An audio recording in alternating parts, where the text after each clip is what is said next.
वंदे मातरम। मैं विजय ठाकरे आपका स्वागत करता हूं स्टेप अप एकेडमी पर। आज हम लोग बात करने वाले हैं क्लास 12 के जो स्टूडेंट हैं उन लोगों के लिए मैं लेके आया इंडियन इकोनॉमिक डेवलपमेंट, जो कि हमारा सेकंड पार्ट है भाई क्लास 12 के स्टूडेंट का। अब मैं लेके आया हूं फर्स्ट चैप्टर जो है on the eve of independence. आज लेक्चर 4 में हम लोग बात करने वाले हैं कि इंडिया की एग्रीकल्चर का सिस्टम अंडर द ब्रिटिशर्स के जो रूल में था वो क्या था, क्या बहुत अच्छी थी, क्या बहुत खराब थी। हमें यह पता है कि इंडिया की जो इकोनॉमी है वो हमेशा एग्रेरियन इकोनॉमी रही है, मतलब कि मेनली हमारे पास से जो भी पैसा आता है वो एग्रीकल्चर के थ्रू आता है, इसके अलावा कोई पैसा नहीं आता। आज भी हम लोग देखें तो 70 to 75% जो हमारी सोर्स ऑफ इनकम है वो एग्रेरियन इनकम है, ठीक है, या हम लोग बोल सकते हैं एग्रीकल्चर की इनकम है। तो चलिए हम लोग समझते हैं यहाँ पे ब्रिटिशर्स के टाइम में क्या स्थिति थी, बाहर के लोग आके इंडिया के एग्रीकल्चर की कैसे तारीफ करते थे, ये हम लोग बात करने वाले हैं दोस्तों यहाँ पे।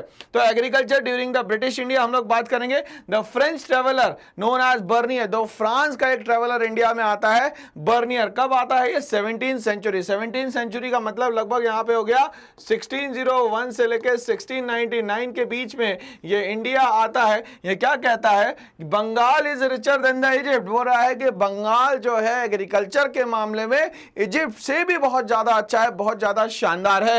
एक्सपोर्ट इन एबंडेंस, अब हमारे यहाँ अच्छा खासा प्रोडक्शन होता था तो एक्सपोर्ट भरपूर होता था, जिसमें हम लोग क्या क्या कमोडिटीज को दूसरी कंट्री को देते थे। पहला हम लोग देते थे भाई कॉटन, जो कि हमारे यहाँ गुजरात और महाराष्ट्र वाले एरिया में होता था। सिल्क अच्छा खासा प्रोड्यूस होता था, वो भी हमारे यहाँ से एक्सपोर्ट होता था, जो साउथ इंडिया में भी बहुत ज्यादा होता है। राइस हमारे यहाँ बहुत अच्छा प्रोड्यूस होता था तो हम लोग यहाँ से उसको एक्सपोर्ट करते थे। बटर की हम लोग बात करें तो बटर हमारे यहाँ अच्छा खासा बनता था, तो वो हम लोग क्या कर सकते थे? दूसरों को एक्सपोर्ट कर सकते थे। फॉर ओन कंजप्शन, ये हम लोग सारी की सारी चीजें हमारे यहाँ कंजप्शन में भी रखते थे और सरप्लस होने पे इसको हम लोग एक्सपोर्ट भी करते थे। और हमारे यहाँ जो खुद के लिए लगाया जाता था वो था यहाँ पे व्हीट, वेजिटेबल्स, ग्रेन्स एक्सेट्रा, ये सारी चीजें हमारे खुद के कंजप्शन में वहां पे यूज होती थी। अगर हम लोग बात करें यहाँ पे एनिमल्स की किनका डोमेस्टिकेशन किया जाता था, तो फाउल, डक और गीज का यहाँ पे डोमेस्टिकेशन किया जाता था उस समय पे।